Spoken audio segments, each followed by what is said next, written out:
Welcome to Raji home garlic கறி பூண்டு குழம்பு. எங்கள் அம்மா ஸ்டைலில் பூண்டு குழம்பு எப்படி செய்யணும் பார்க்கலாம்.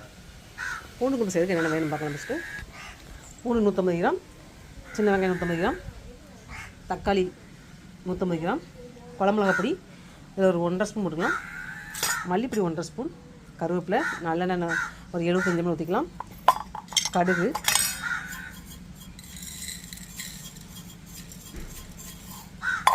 புளிக்கரைசல், ஒரு முருங்காய் 2 முருங்காய் போட்டுக்கலாம், வெந்தயம் தாளிக்கிறது. வெந்தயம் போட்டால் அந்த பூண்டு குழம்பு வந்து கொஞ்சம் தனி வாசனை கொடுக்கும்.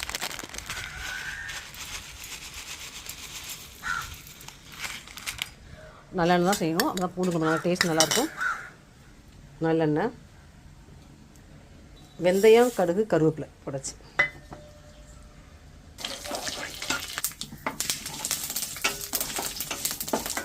வெந்தயம் பொன்னிறமாக பொரியணும், அப்போ தான் கசக்காது. பூண்டு வெங்காயம் சேர்க்கணும்.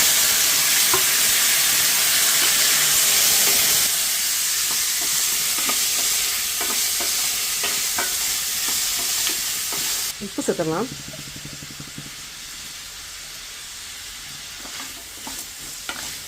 இது லைட்டாக வதங்கணும்னா தக்காளி சேர்க்கணும்.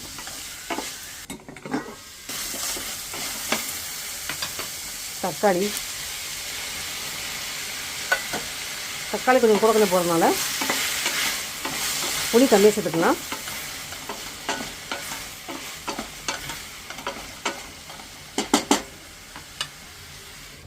முருங்கைக்காய் 2 முருங்கைக்காய் போட்டுக்கலாம்.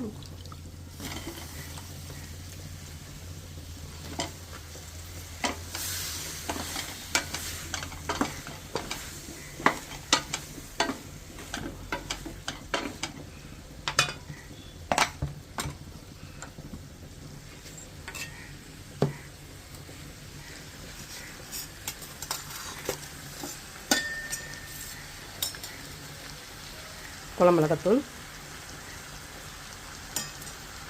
மல்லிப்பொடி,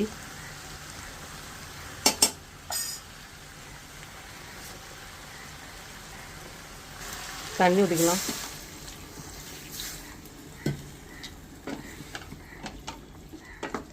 முருங்கைக்காய் போடாமலும் பூண்டு வெங்காயம் போட்டு அந்த மாதிரி வைக்கலாம்.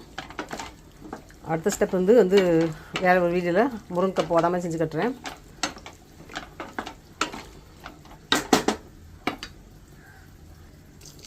காய் கொஞ்சம் வெந்ததுக்கப்புறம் புளி ஊற்றிக்கலாம். அதாவது பூண்டு மாவாக வெந்துடணும், குலையக்கூடாது. ஆனால் நமக்கு சாப்பிடும்போது மாவாக இருக்கணும், நறுச்சு இருக்கக்கூடாது.